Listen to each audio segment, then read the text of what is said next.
reading from Dreams, Evolution, and Value Fulfillment by Jane Roberts, a Seth book, Chapter 10. The Pleasure Principle, Group Dreams, and Value Fulfillment. Okay, so Seth says, as I have frequently mentioned, you have a hand in forming all events to one extent or another. And at certain levels, you are therefore involved in the construction of those global events that affect the world, whether they be of so-called natural or cultural nature. Earlier, I spoke about the importance of dreams in man's early background, and their importance to you as a species. Here, I want to stress the social aspects of dreams, and to point out the fact that dreams also show you some of the processes that are involved in the actual formation of physical events. You actually come into an event, therefore, long before the event physically happens, and at other levels of consciousness, and a good deal of this prior activity takes place in the state of dreaming. Yet, remembering what I said about seeming contradictions, your dreams are also social events of a kind. And the state of dreaming can almost be thought of as an inner public forum, in which each man and woman has his or her say, in which each opinion, however unpopular, is taken into consideration. If you want to call any one dream event a private event, then I would have to tell you that that private event actually was your personal contribution to a larger, multi-sided dream event, many-layered, so that one level might deal with the interests of a group to which you belong, say your family, or your political or religious organization, reaching, quote, outward to the realm of national government and world affairs.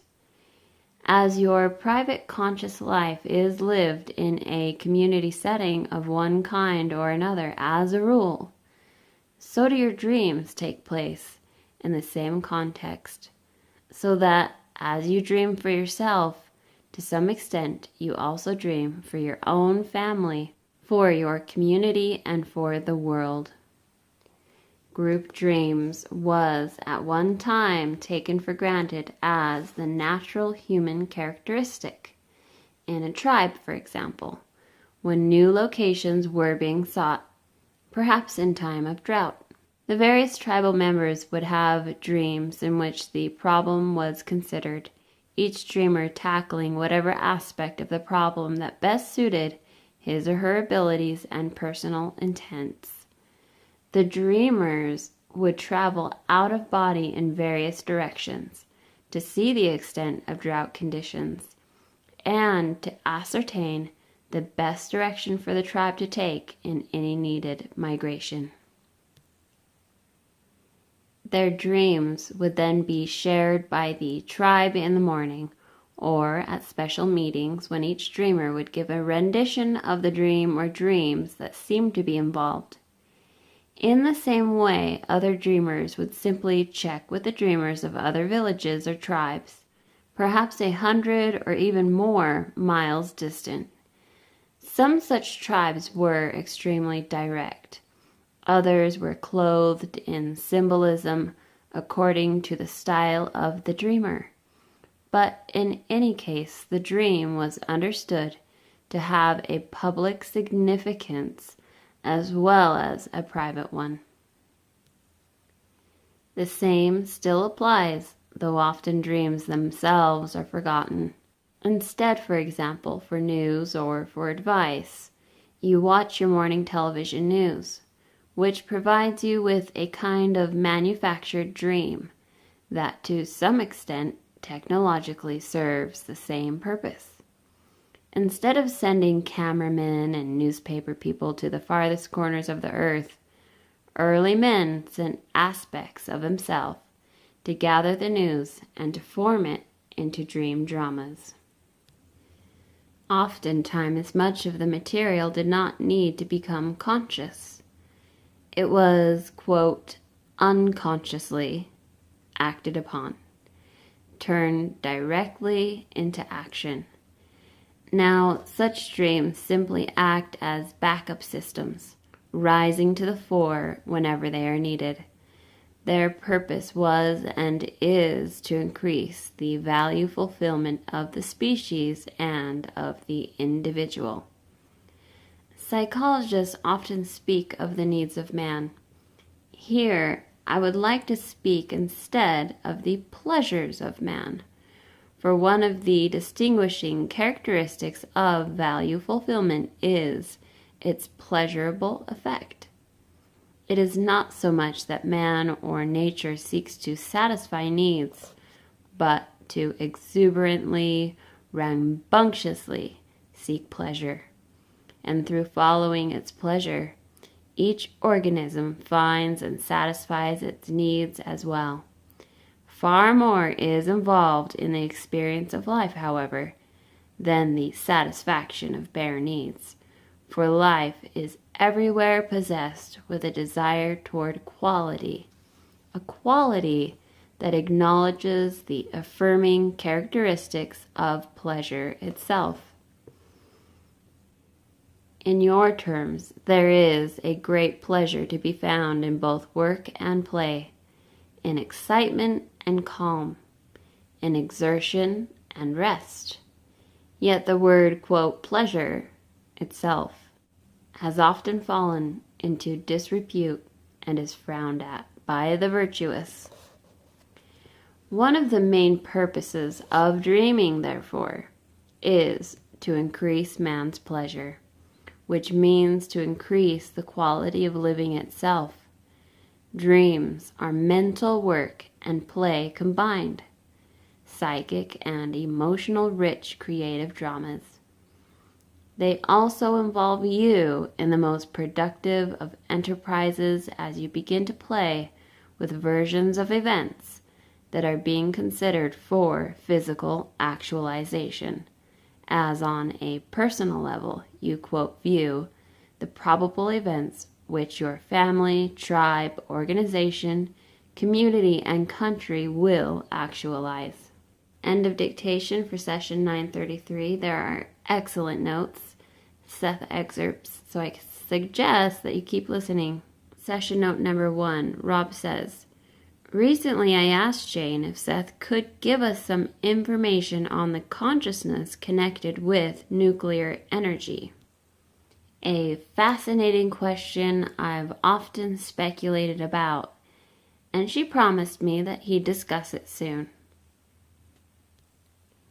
And Rob really wants to insert a note with a Seth excerpt from session 747, May 14th, 1975. He also quotes this again in volume 2 of Unknown Reality. This is what Seth said at that time. Quote, all that is creates its reality as it goes along. Each world has its own impetus, yet all are ultimately connected. The true dimensions of divine creativity would be unendurable for any one consciousness of whatever import, and so that splendor is infinitely dimensionalized. Worlds spiraling outward with each moment of a cosmic breath. With the separation of worlds a necessity, and with individual and mass comprehension always growing at such a rate that all that is multiplies itself at microseconds, building both pasts and futures and other time scales you do not recognize.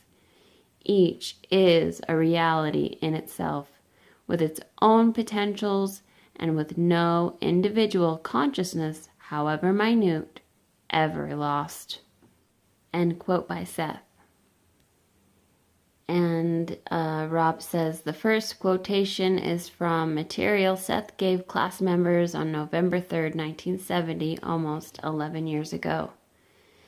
Seth says, quote, "Violence will always be used creatively. You cannot be destructive even when you try. But beyond that, however, in the meantime, the violence that you do to yourself. You are a part of all that is, of all the nature that you know and experience, of the world that you know, and even a part of the world that you know that you do not like. If you rip off the wing of a fly, you are yourself less. If you purposefully now, or with malice, step upon an ant, then to the extent of your malice, you step upon yourself, all unknowing. Violence will always be used creatively, but if you do not understand this, and at your present rate of development you do not, then any violence is violence against yourself.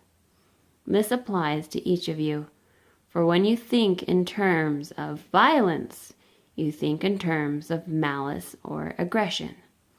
Despite all man does, he cannot really work any destruction. But while he believes in destruction, then to that extent, he minimizes what he is and must work harder to use creativity." End quote by Seth. And Rob inserts another Seth excerpt from 1974, about 7 years ago. "All action is creative and ever occurring. The only way I can get these ideas across to you. All energy is personified. When you look at atoms and stars, you are looking at simultaneous action. You are looking into the past and into the future at the same time as you think of it. From the landscape of the brain, you are trying to look at the landscape of the mind. You do not perceive the consciousness within the self. You do not perceive the consciousness within a star either, yet the star is the physical materialization in your reality of another kind of consciousness, and all you perceive of it." End quote by Seth. In session note number 4, Seth stated, quote, "Your earlier comment about Jane's sinful self is pertinent. Remember again that the sinful self designation is a method of identifying certain attitudes. Those attitudes are indeed changing. In the case of our book, Dreams here, however, Rupert himself was worried about your attitude. His overall concerns, of course, to some extent, blocked his creative processes, which further alarmed him. The main issue here is that feeling of responsibility again, so that he writes or whatever because he loves to do it, not because he should or must, and that involves my book as well as his own. He becomes overly serious, overstressing the entire picture, as you can at times, so that the affair of the symptoms seems hopeless, the evidence before your eyes, and so forth. Now, that kind of projection continues that kind of situation. You do get what you concentrate upon. I try to break up blocks of your concentration and at various times have indeed succeeded, so that creative changes show in all areas, including Rupert's condition. Thus far, however, the old habits have returned, and for all of your joint good intents, the idea of bringing things to a crisis point is still far less beneficial than it might appear. This does not mean such a method cannot work at times. It does mean that on the whole, it is a difficult method, and in utmost honesty and clarity in that regard, I can only tell you what I have said before. Regardless of how ill-founded it may seem on certain occasions, basically speaking, the situation becomes less as you pare it down in your mind, rid it of significance in your mind. Say things like, well, after all, it is not that bad, or in other ways, turn your attention otherwise. The main issue, of course, is not to project negativity into the future, for there you are borrowing trouble. With physical conditions already apparent in the present, you can at least realize that while these confront you with a certain evidence, the evidence will indeed change and can change and is changing the minute you realize that the evidence, while present, is not inevitably all the evidence available. The body is at each and every stage also filled with health and vitality. Those rules do not change. Rupert is safe and protected. Those reassurances are highly important here now. Okay, that's where I'm going to end this video and pick up on the next. We'll be in session 934.